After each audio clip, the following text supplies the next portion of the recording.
Good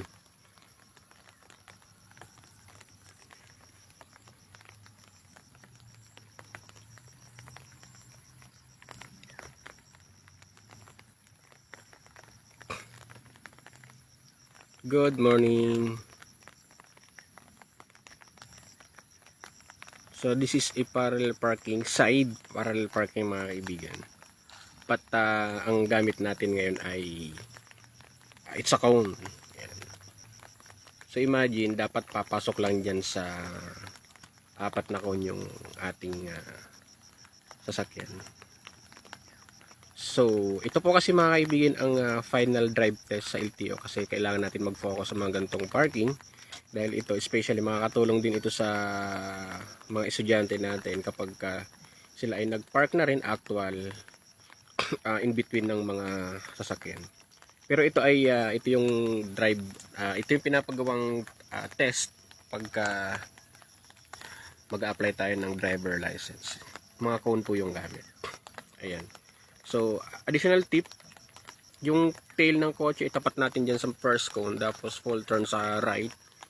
Then, kailangan natin mag-create ng 45 degree. Okay, pag nakuha natin yung 45 degree straight ng steering wheel, then, continue sa reverse. Kailangan lang dito ay hanggat maaari mabagal lang ang galaw para maiwasan natin matamaan yung cone. Okay. So, ayan, unti-unti nang pinapasok po ng ating student. So, medyo malapit yung likod sa cone. Dapat yan ay hindi tatamaan ang cone. Pag tinamaan ng cone, it means damage na, no? Mayroon nang tinamaan na kotse sa likod or any object. Yan. So dapat hindi tatamaan yung cone. Yup. Yeah. Up. Yan. Very good. Up. Dapat yan. May bisik ka dyan. Okay. Huwag may lalagpas dyan. Kasi nga pala mga kaibigan, ito po ay manual transmission, no? Tapos yung ating level ng kalsada, yung pinagpaparadahan natin ay hindi patag. Medyo incline ng konti. Kaya kailangan dito ng balance, no? Clutch control. Yan. So, mag-a-adjust na si sir. Check natin kung papasok na. Sana, hopefully makuha ni sir. Yan. Kunti pa. Dapat diretso. Konting-konti na lang. Up, yan. So yung sinasabi ko dyan na medyo paahon kaya naatras. So konting adjustment na lang yan pa forward. Dapat hindi umatras para hindi lumagpas yung tail sa likod. So that is parallel parking mga kaibigan. So sa mga naging estudyante ko po dito, kung nandito po kayo nanonood, yan, pwede nyong gawing reviewer tong video na to. Kung hindi pa kayo nakakapagpanan pro, ayan, prepared tayo sa parking, no? Ihanda natin yung ating parking skill. Yan, so hindi niya maituwid ng maayos. So medyo paahon po kasi ito mga kaibigan. Actually mga kaibigan, pag sa manual transmission, pag nandun na tayo sa LTO, pag namatayan ka ng engine one time, pwede tayo mag-failed. Pag hindi naman tayo nakapag-park ng maayos, pwede pa rin tayo mag-failed. So kaya hanggat maaari, practice natin itong mga gantong lesson, itong mga activities, dahil medyo challenging po talaga yung parking, no? Lalo pag manual transmission. Kailangan mako-control natin ang paggalaw yun. Very good. Nice. Yan. So pasok siya. So ang space natin dyan mga kaibigan sa front at likod, hindi po maluwag, no? Kung titignan natin. Yan. So yun po yung space sa likod. At harap. Yan. Okay. Pasok. Okay. It's nice. Very nice. Alright. So lalabas ulit. So paglabas naman diyan mga kaibigan, hanggat maaari dapat hindi lalagpas yung likod natin. Kasi sa likod natin, assuming diyan may sasakyan or any object na pwedeng matamaan. So yan. So sa ganyang position mga kaibigan, dapat mag full turn ka na dyan sa left. Then ilalagay mo yun ng first gear. Kung manual transmission, lagay natin ng first gear. full turn sa left, then kung automatic naman, lagyan natin ng drive. Kasi moving out yan, since palabas na, so actually dapat yung tail niyan ay hindi lalagpas sa likod. Yan. Okay, very good. So full turn dapat, lagi natin tatandaan mga kaibigan, pag mga gantong parking, laging full turn ang pagpihit. Para hindi masayang yung space or malaki yung nakukuha nating space para tayo ay mga adjustment natin ay malaki, mas madali tayo makalabas. So another try. Anyway, pang 3 attempt na ito ni Sir, no? Third attempt. Hopefully makuha niya ulit. So yan. So yung backing natin, since malayo siya, dapat alam din natin kung paano i-adjust yan. Sa ganung kalayo, syempre atras mo yan hanggang dito sa spot. So ganung kalayo, dapat madadala mo yung sasakyan mo dito sa first cone. Kasi yan yung first step or pattern dito, yung nilagay natin ng yan. So dapat dyan natin may tatapat yan sa first cone. Itong cone na to, yan, lapitan natin. Yan. So dapat yung tail na yon ng kotse natin na yan, dapat may itatapat natin dito sa cone na yan, dito sa may dahon, Yan. So ayan, so dapat ma-maintain natin yung pag-reverse ng diretso hanggang pagdating dito sa cone na to ay maipantay natin. Very good. Nice. So ito po yung pattern, no? Gawin niyo po itong pattern. Kung kayo ay magpa-practice ng parallel parking, pwede nyo panoorin itong video. So as much as possible, dapat nakatapat yung tail, Diyan. Kasi pag hindi po nakatapat yan, or hindi naka-align, or let's say malayo, pwede nating tamaan. Yan. I think naka-align na siya. Makikita na naman natin yan sa side mirror, Diyan. Yung right side mirror, makikita mo yung cone dyan, kung yan ay naka-align. Then pag naka-align na siya, magpo-full turn tayo sa right. Ayan, kung titignan niyo yung front wheel, naka-full turn sa right, yon, ang unahang gulong. Naka-full turn sa right, as much as possible, slow moving lang. Kasi dahan-dahan tayong mag-45 degree.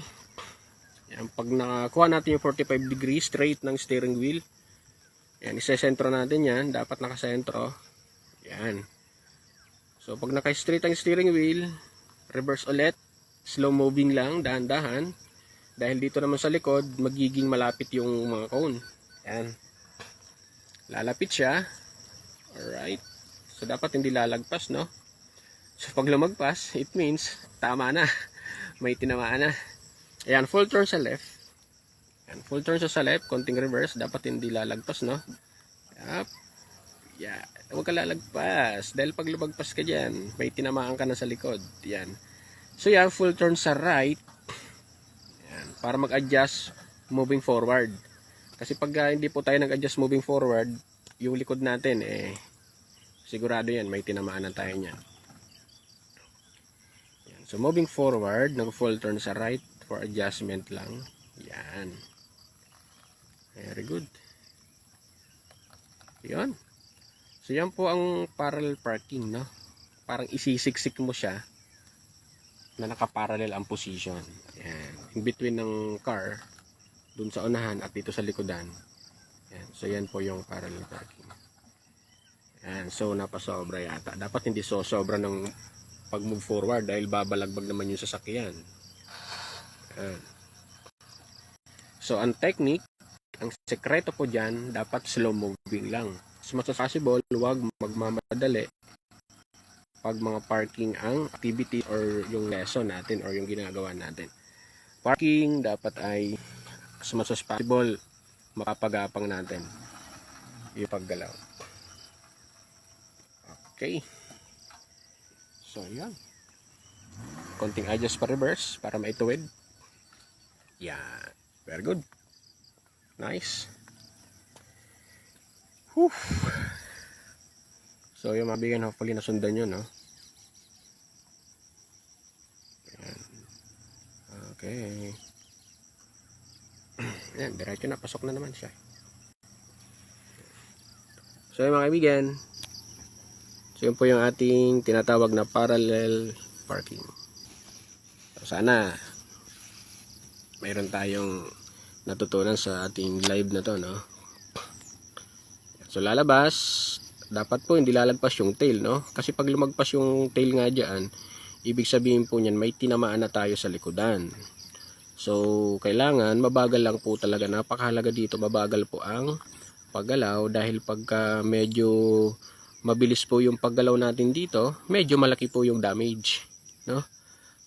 Pag medyo mabagal po yung galaw, kung tatama man, siguro dampi lang. Ayan. Kaya pag mga parking ho, kailangan po at much as possible, katulad ng sinasabi ko kanina, gumagapang lang po yung paggalaw. Ayan. So palabas ulit si sir. I think itatry ulit ni sir dito. Ayan. Para maging satisfied siya sa kanyang parking. Ayan. Okay, so moving out ulit si sir. Try ulit. Ayan. Okay. Nice, very good.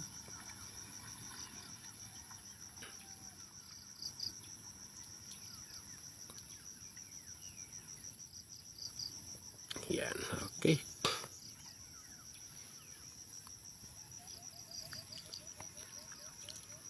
Okay. So again, pang-apat attempt na po ito mga kaibigan. At least walang tinamaan ng cone. Pag ito po nagagawa natin mga kaibigan, nagagawa na natin itong i-park. So malaki yung chance na makapasa tayo sa drive test sa LTO. Kasi actually, parking yung pinakamahirap na pinapagawang test pagka tayo ay nasa LTO na. Yan. Doon po masusubok ang ating skill sa parking pag tayo ay nandun na sa LTO, dahil yan po yung tinatawag na practical driving test sa LTO para tayo makakuha ng driver license. From student permit to non-pro driver license. Yeah. Okay.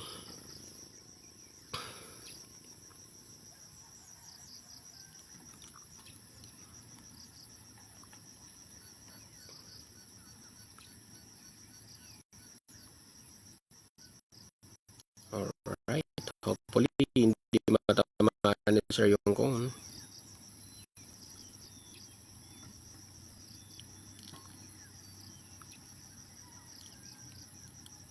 Masakit po kasi yan mga kaibigan, hindi po yan maluwag yung spacing na yan. 15 foot lang yan yung length. 15 foot. So masakit po talaga. Kaya hindi natin kailangan na pabigla-bigla yung galawan dyan sa parking. As much as possible ay mabagal lang po talaga.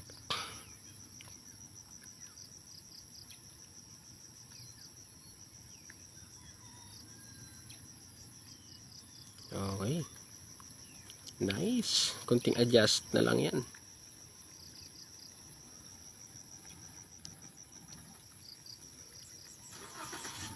Yung namatay.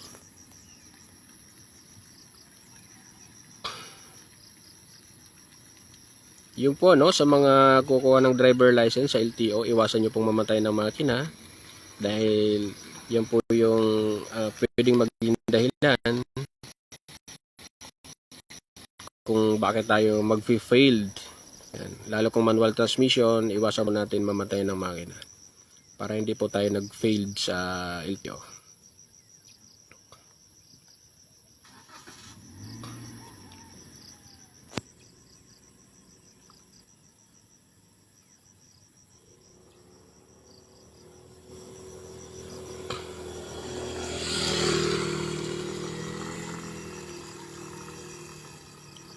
Again, going out again.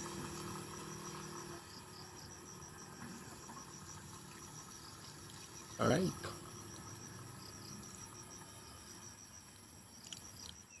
Ito po ay napapractice naman ano. Pag hindi mo nakuha sa first attempt, subukan mo ulit. Pag hindi mo pa nakuha sa second attempt, subukan mo ulit. Ganoon lang po siya, no? By practice lang po siya nakukuha mga kaibigan. So, since cone naman ang gamit natin, okay lang din. Pero pag nandun na po kayo sa actual parking, na sasakyan na po yung nasa harapan at likodan nyo, so as much as possible po talaga, perfect po ang galawan, no? anytime kunting error, damage po yung mangyayari at expenses po yan. Magbabayad po syempre. Yan. Yes po, mahirap po talaga tong parking na to dahil parallel parking po ito at masikip po. Hindi po maluwag. Kaya mahirap po talaga tong parking. Challenging po tong parking na to, especially sa mga beginners, sa mga nag-uumpisa pa lamang mag-aral mag-drive.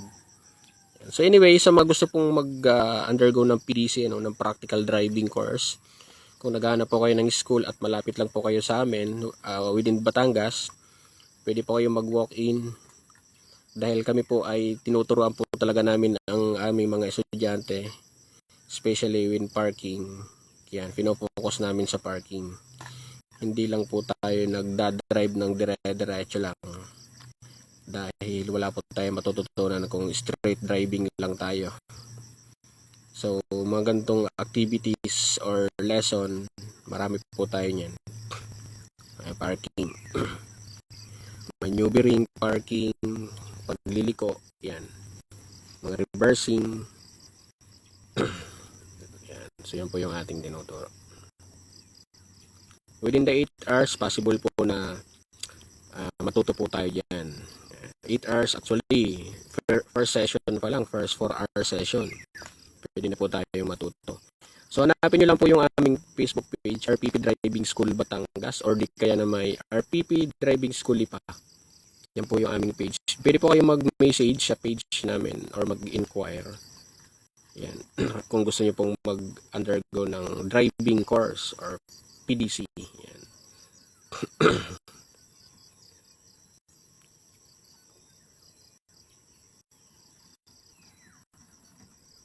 Okay.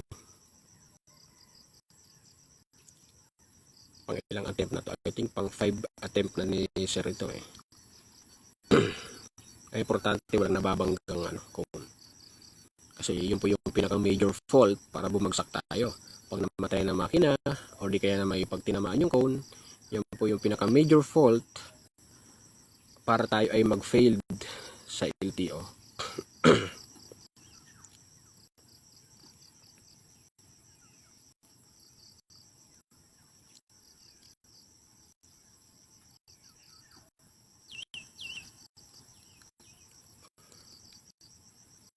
Medyo malapit dito sa left side yung cone. Sana wag ka nang umatras. Pag umatras ka pa dyan, tatamaan na. Yan, very good. Nice, nag-adjust moving forward.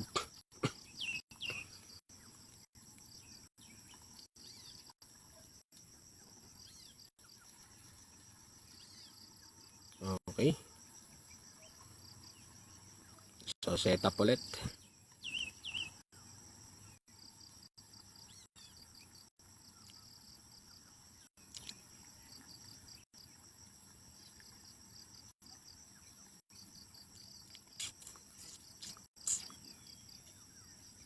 Ayan, kung may mga estudyante pa ako dito dati na naturuan ko na at hindi pa nakapagpanan pro. So ito, pwede niyo po itong i-review itong parking na to para ma-refresh po kayo sa mga nakapagtapos na ng 8 hours PDC. Ayan, pwede niyo po itong i-review yung parking na to para ready po tayo pag nandun na po tayo sa LTO, para hindi po tayo malito or mahirapan pag pinaggawa sa atin itong gantong parallel parking. Yan. So again, align sa first cone. Then pagka nagawa natin yung alignment sa first cone, mag-full turn tayo sa right. Yan. So mag-create tayo ng 45 degree. Yan. So pag naka 45 degree tayo yan, as much as possible, pwede tayo mag-stop muna.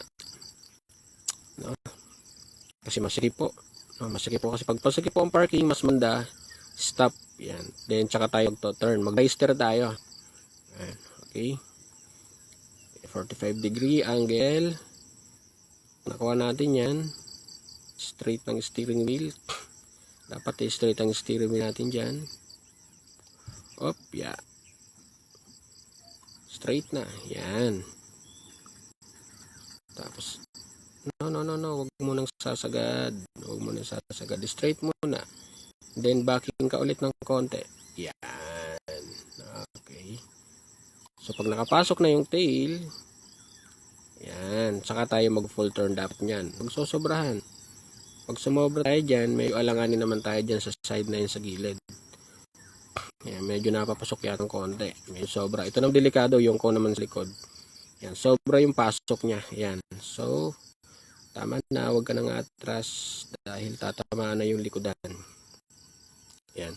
So, yun po yung mangyayari pag napasobra naman yung reverse natin na naka 45 degree. Yan. So, gipit tayo dun sa kanan. Gigipitin tayo sa kanan yan. So, adjust ka na forward by turning the steering wheel right. Yan. Turn right, full. Kasi gipit na dito sa likod eh. Pwede nang matamaan yung cone dyan eh. Yan. Delikado na.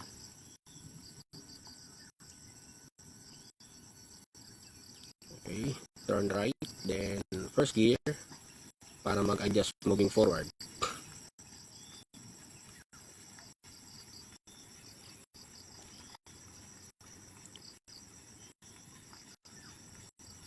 Okay. Kaya lang medyo gipit sa kanan. Medyo gipit po yan. Pero, pasok pa naman. Medyo gipit lang ng konti.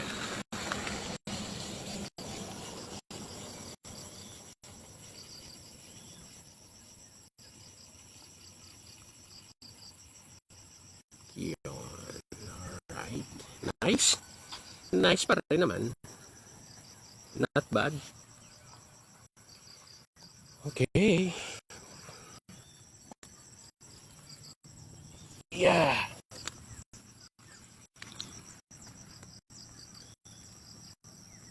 So yung mga kaibigan, sana po nakatulong sa inyo yung video na to. Then, see you in the next vlog natin.